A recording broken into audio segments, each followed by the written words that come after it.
The Access Control mode displays EQ and dynamics controls for the accessed path. For 12+8 fader consoles, the control cells on the left provide a switch between EQ and dynamics controls.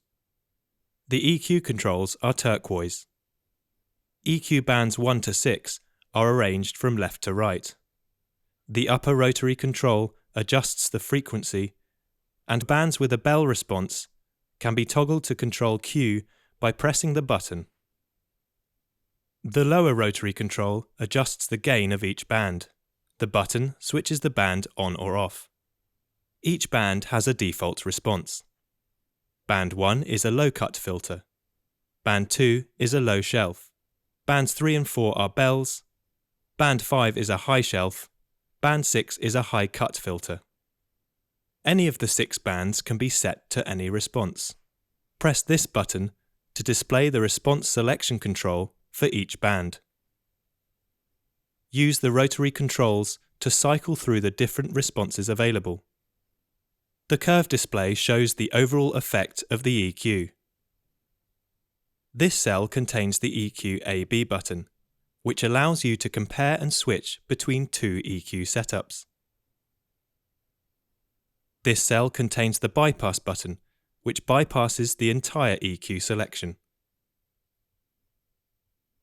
The dynamics controls are purple. The compressor controls are displayed on the left, and the expander gate controls on the right. Starting with the compressor controls, this display shows the compressor's transfer function. The control cell beneath contains the compressor on button.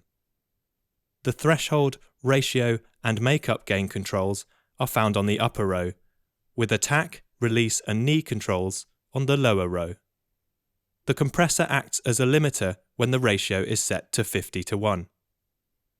Looking at the expander gate controls, this display shows the expander or gate transfer function. The on button is in the cell below. The threshold, depth, and knee controls are on the upper row. The attack and release controls are on the lower row. The selection of expander or gate is made with this button. When in gate mode, the expander knee control changes to a gate delay control. The dynamics unit can be positioned pre-EQ, pre-fader, or post-fader using this control cell. The dynamics link is a function where all paths across the link will have an equal amount of gain reduction applied. Press the button to enable the control. Use the rotary control to select a dynamics link, then press the button again to confirm the selection. The whole dynamics unit can be bypassed using this button. Channels, groups, and mains have a second block of dynamics, which contains a second compressor. Use this control cell to reveal these controls.